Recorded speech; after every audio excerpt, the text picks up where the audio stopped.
Bonjour et bienvenue, c'est notre troisième vidéo d'initiation à la méditation silencieuse. Avec cette troisième vidéo, nous achevons le premier ensemble intitulé « Comment commencer dans la prière ».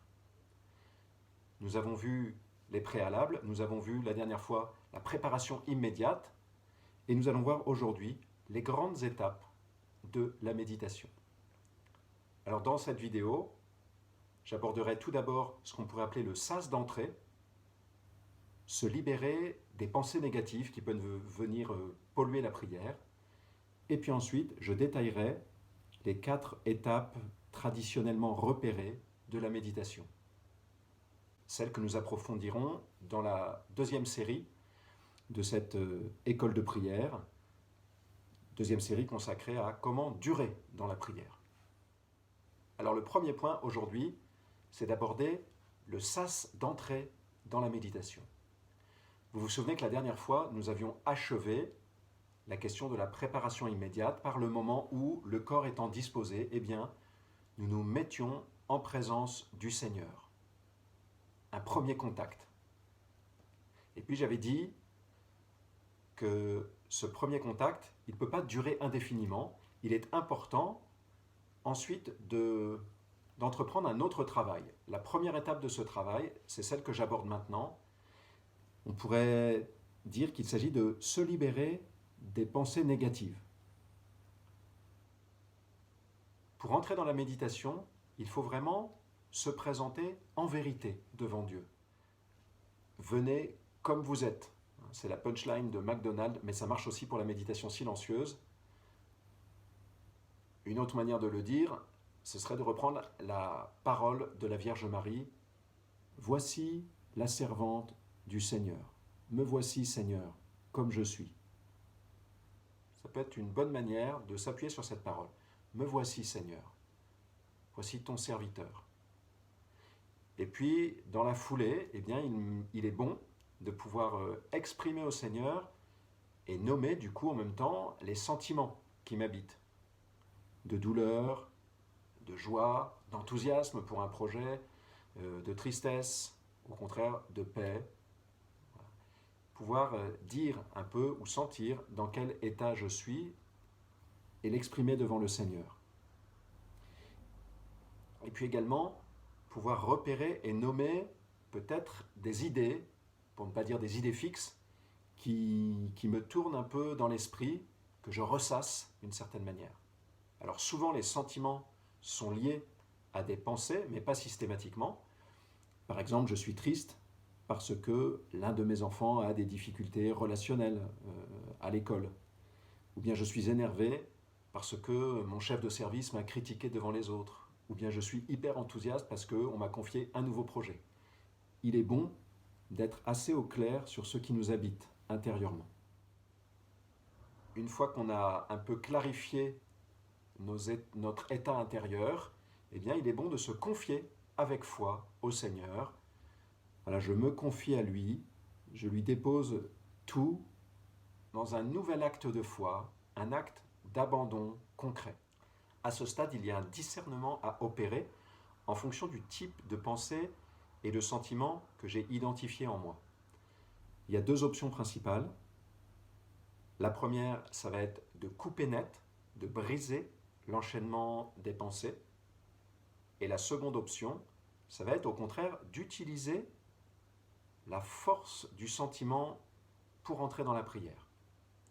La première option, donc, couper net la pensée. Les Pères du désert nous donnent 3 clés pour vivre cette cassure, cette coupure.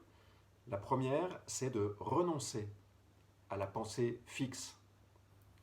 Soit j'y renonce comme un mensonge, je la dénonce comme un mensonge. Je ne suis bon à rien, non, c'est faux. Je dénonce cette pensée, elle est mensongère. Dieu ne m'aime pas à cause de l'épreuve que je vis. Je sais que cette pensée-là, elle est fausse. Je la dénonce intérieurement. Donc dénoncer, relativiser une idée qui me vient et qui tourne, mon conjoint ne m'aime pas. Non, sans doute il ne m'aime pas assez, il ne m'aime pas autant que je voudrais, mais je ne peux pas dire tout court, sans plus, il ne m'aime pas. Vous voyez, je vais relativiser la pensée. Elle est pour l'essentiel une illusion, en fait. J'absolutise quelque chose qui est très relatif. Voilà. Donc renoncer, premier moment, première clé, ça se traduit concrètement par dire non à cette pensée. Je n'en veux pas. Ensuite, juste après, invoquer le nom du Seigneur. Invoquer le nom du Seigneur parce que le nom de Jésus est puissant.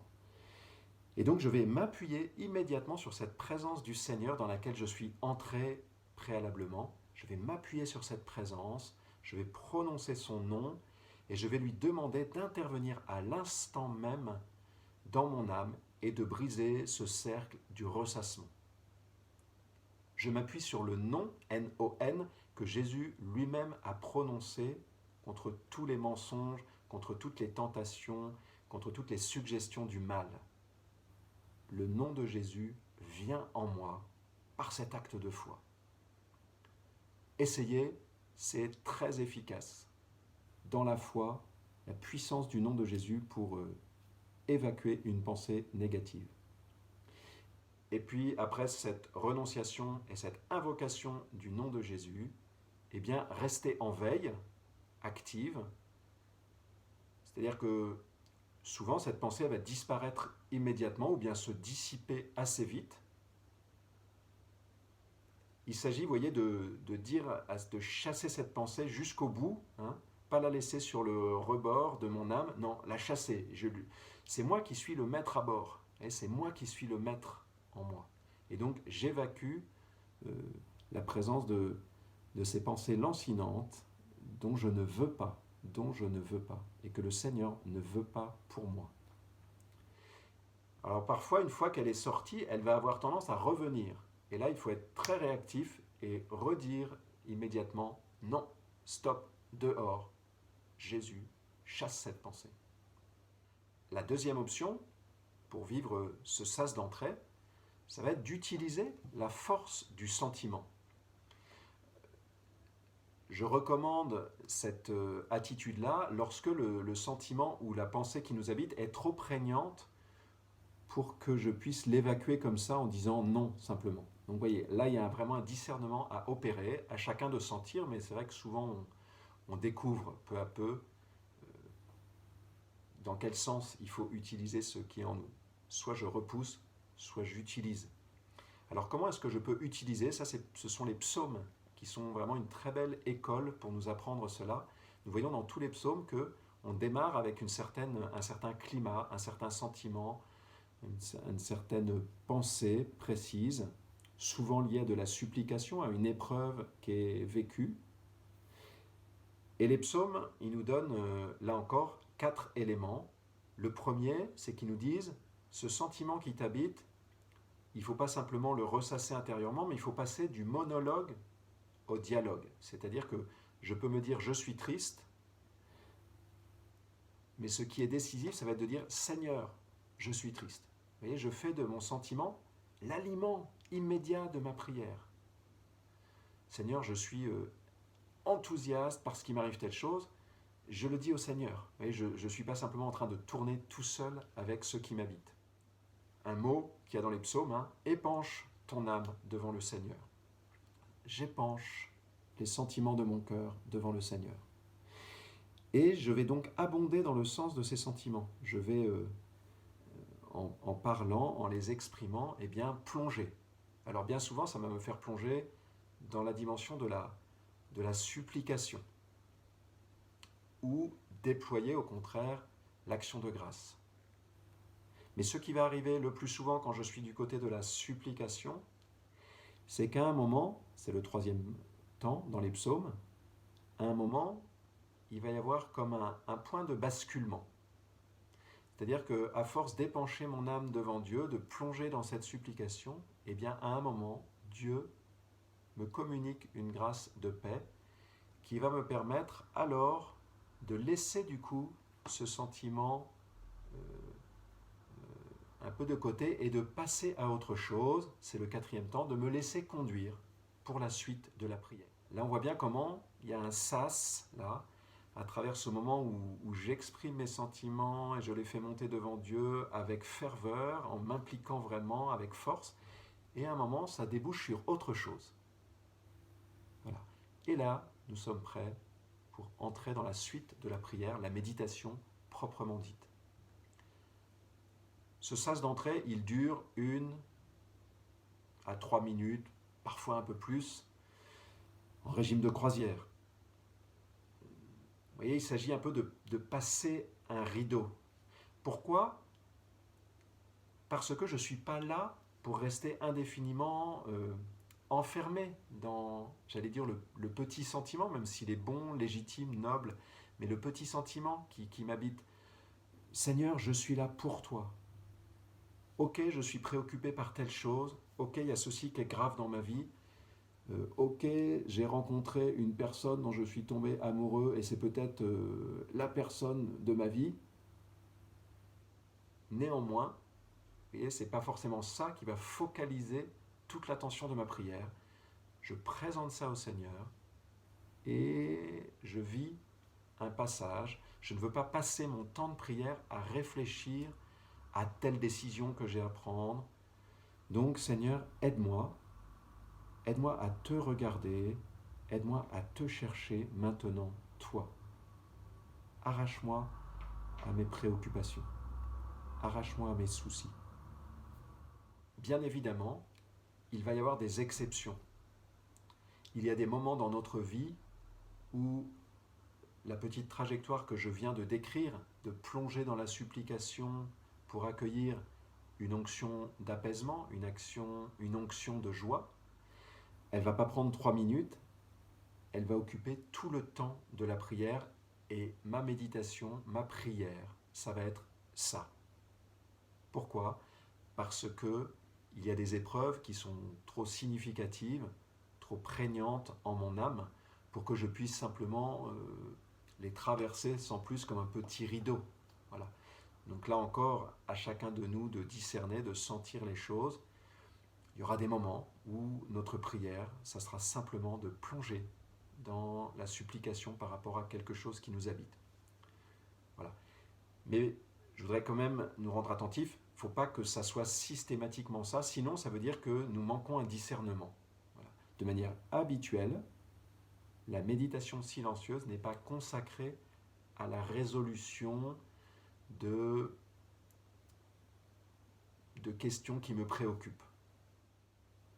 Alors après ce sas d'entrée, nous voilà prêts à vivre la méditation silencieuse proprement dite.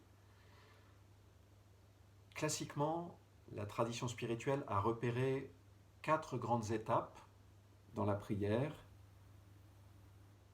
La première étape, c'est celle de la lectio. La deuxième, celle de la meditatio, la méditation. La troisième, l'oratio, l'oraison, la prière vocale. La quatrième, la contemplation, contemplatio. On pourrait dire peut-être aussi l'écoute de Dieu.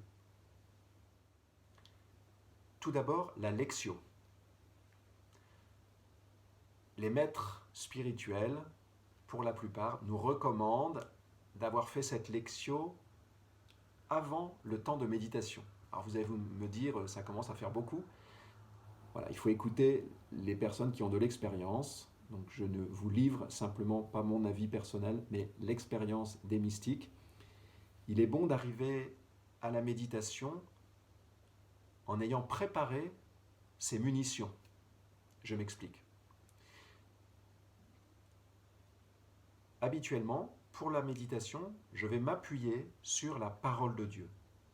Cette parole, je vais la lire. C'est ça le temps de lectio. Donc ça peut être une page d'évangile, ça peut être l'évangile du jour, l'évangile du dimanche précédent, l'évangile du dimanche suivant.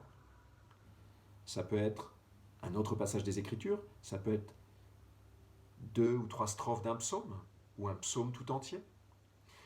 Je lis ce passage, par exemple la veille au soir, si je prie le matin, ça marche très bien. Ou bien je la lis peut-être pendant un trajet dans le métro. Et pendant ce temps de lecture, de lectio, eh bien je vais être attentif à ce qui me touche, ce pourquoi j'ai du goût. Telle parole du Seigneur, telle attitude d'un des personnages présents dans la scène, telle formulation d'un psaume, tel mot parfois. Parfois, ça peut être aussi un objet qui est là, qui est décrit, ou un élément du paysage, entre guillemets. Ça peut être beaucoup de choses. Dieu peut parler parfois à travers des détails euh, apparemment insignifiants du texte. Rien n'est insignifiant dans les Écritures. Donc voilà, soyez attentifs, ayez le radar qui tourne pendant ce temps de lectio pour laisser Dieu vous faire sentir ce qui dépasse, vous voyez, ce qui vous accroche, ce qui a un peu ce qui est moins lisse, qui a un peu de porosité pour vous. Ça peut être des choses pour lesquelles il y a un goût immédiat, qui vous paraissent agréables, bienfaisantes. Ça peut être aussi des choses qui vous choquent, qui vous surprennent, qui suscitent de l'incompréhension, des choses qui suscitent votre curiosité, que vous avez envie d'approfondir. Voilà. Donc je termine la lecture de mon évangile, par exemple, que j'aurais lu une fois, 2 fois, et je vais avoir repéré donc 1 ou 2 ou 3 particularités, 3 mots, 3 passages, 3 gestes, 3 paroles, 3 versets que je vais garder et qui vont être mes munitions pour la méditation. Donc vous voyez, l'enjeu de la lectio, c'est de préparer ce qu'on va appeler mes points d'oraison. Préparer mes points d'oraison. Si je prie 20 minutes, c'est bien d'avoir 2 points d'oraison. Vous allez voir pourquoi, c'est qu'à un moment, s'il y en a un avec lequel je ne sais plus trop quoi faire, bien je passe au suivant. Alors idéalement, cette lectio, je l'ai faite préalablement, et donc j'arrive à la méditation oraison avec mes munitions, c'est-à-dire que je n'arrive pas à vide. C'est ça l'enjeu. Alors éventuellement, ce temps de lectio, il peut être inclus dans la fenêtre quotidienne, idéalement, que vous donnez à l'oraison, à la méditation. Mais bon, dans ce cas, il faut faire attention à ce que le quart d'heure, il ne soit pas pris déjà par 7 minutes de lectio. Sinon, vous sentez bien que le temps de méditation, il va être vraiment trop serré. Donc si vous incluez 5 minutes de lectio, eh bien peut-être rallonger de 5 minutes le temps que vous aviez décidé pour la méditation. Après cette lectio, voici le temps de la méditation. Alors souvent, quand nous entendons le mot méditation, nous pouvons avoir tendance à penser une forme de réflexion un peu introspective sur ma vie, sur moi-même, sur ce qui m'habite. Alors il peut y avoir un aspect d'introspection, de dialogue intérieur avec soi, mais donc ça veut dire de monologue. Il peut y avoir quelques moments comme ça, mais de manière essentielle, la méditation n'est pas un monologue avec moi-même, c'est un dialogue avec Dieu. Ça va être proprement ce qui va caractériser le temps suivant, c'est-à-dire l'oratio, l'adresse à Dieu. Mais donc cette méditation, déjà, elle est vécue en présence de quelqu'un. Je ne suis pas tout seul, je ne suis pas tout seul. Bref, cette méditation dans laquelle je vais ruminer, j'y reviendrai plus tard, ruminer les paroles des Écritures, les répéter intérieurement, eh bien je le fais en présence d'un autre, avec la conscience que cet autre me parle, c'est sa parole qui m'est adressée. Il est là, il est là. Troisième temps, l'oratio, l'oraison. Ça vient de ora, qui est la parole qui sort de la bouche, on pourrait dire la prière vocale. Alors ce qu'il faut bien comprendre, déjà dans cette vidéo, nous le redévelopperons largement après, c'est cette articulation entre meditatio et oratio, méditation, oraison. Dans la méditation, je rumine, je répète tranquillement une parole que je regarde intérieurement d'une certaine manière ce geste de Jésus, cette parole dont je m'imprègne, en la répétant parfois tout simplement, sur le rythme de la respiration, calmement. Et à un moment, cette parole, elle va habituellement faire naître quelque chose en moi, une pensée, un sentiment, le désir de répondre quelque chose à Dieu, d'exprimer quelque chose à Dieu, on pourrait dire en retour.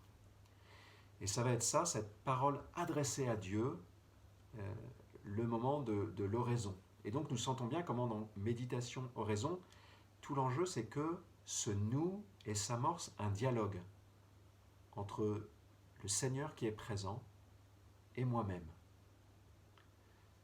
Sa parole, méditée, ruminée, suscite et fait naître ma parole en retour. Voilà. Qui va m'ouvrir encore à nouveau, ça sera le temps de la contemplation, à accueillir peut-être à un niveau encore plus profond sa parole, quelque chose de neuf qu'il a à me dire. Alors cette oraison, vous voyez, il est bon vraiment que ce soit une parole qui me vient des tripes, une parole profonde, une parole fervente, un peu engagée. Vraiment, qu'est-ce qui habite mon cœur ? Faites-vous confiance, faites-vous confiance. Laissez votre cœur parler. C'est un des grands enjeux de la prière, et pour certains d'entre nous, c'est une difficulté, c'est de se déshabituer d'espèces de postures intérieures que nous pouvons avoir dans la prière. L'idée qu'il faut prier d'une certaine manière. Non. Il faut prier de la manière que Dieu vient susciter en toi par sa parole et par l'Esprit qui prie en nous. Et cette venue de la parole ruminée, elle fait venir aussi l'Esprit Saint qui fait naître une parole en nous. Et donc, laissons le Seigneur faire jaillir de notre cœur une libre louange, une demande profonde, et qui peut être insistante, je vous dis, qui peut être fervente. Il faut y aller vraiment chercher à ce moment-là, dans le temps de l'oraison, à ce que ce soit vraiment une parole chaleureuse, une parole vive de notre part. C'est ça qui va souvent conduire au quatrième temps, qui est celui de la contemplation.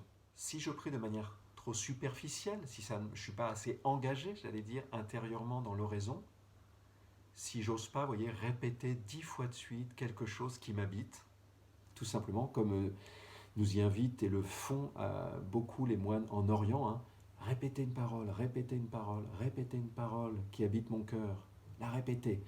Et en la répétant, eh bien, c'est cette répétition-là qui à un moment va conduire encore à autre chose. Je vais avoir comme un signal intérieur, souvent une forme d'invitation au silence, ou bien un espèce de recueillement qui va se produire, qui m'ouvre à un niveau plus profond à la présence du Dieu vivant. Et au fond, c'est un peu ça qu'on peut qualifier de contemplation, c'est accéder à la présence de Dieu à une profondeur nouvelle. Il est là dès le moment du départ, ce dont nous avions parlé dans la dernière vidéo, la mise en présence, dès le départ par un acte de foi, je suis connecté à Dieu, puis dans le temps de la méditation, voyez, où j'accueille sa parole et je la rumine, je m'adresse à lui dans l'oraison, je m'adresse à lui avec foi, avec ferveur, avec confiance, dans la supplication et les larmes peut-être, mais avec confiance. Et ça va me conduire, pas systématiquement, mais à un moment ou l'autre, à goûter, à accueillir, à être comme connecté à une profondeur nouvelle, avec une amplitude nouvelle, à la présence de Dieu et à son action en mon âme. Dans ce quatrième temps de la contemplation, au fond, ce qui le caractérise, c'est une plus grande passivité de l'âme, des puissances de l'âme, une plus grande passivité de la volonté, une plus grande passivité de l'intelligence. Je serai beaucoup moins à réfléchir, à analyser. Les choses vont être beaucoup plus simples. Mais, là encore, je ne peux pas rêver d'être immédiatement à ce stade-là, ou dans cette disposition intérieure, dans cet état-là, Les saints du Carmel parlent de suspension des puissantes, on pourrait dire au minimum de ralentissement, d'apaisement profond. Pour me laisser conduire à ce moment plus passif, eh bien, il faut un premier moment, tout le démarrage dont j'ai parlé aujourd'hui, plus actif. Je reviendrai sur ce point essentiel dans notre prochaine vidéo. Donc à partir de la prochaine fois, nous abordons une deuxième série de 3 vidéos autour de la question « Comment durer dans la prière ?» Voilà, pour terminer, je vous propose de prier 1 minute.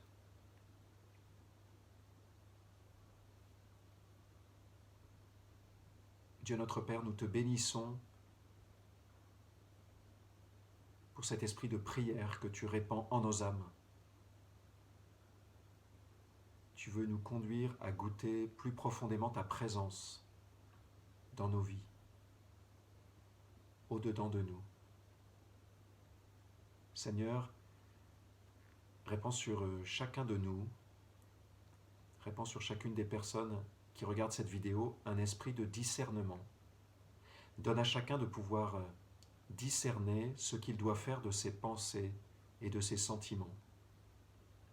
À quel moment il doit demander la grâce d'en être libéré, à quel moment, au contraire, il doit épancher son âme devant toi. Seigneur, répands en chacun de nous un esprit de prière, un esprit de foi. Donne-nous de pouvoir nous appuyer sur ta présence. Donne-nous de pouvoir libérer nos paroles, nos cœurs devant toi, comme un enfant devant son Père. Seigneur, sois béni de te révéler à moi comme un Père aimant,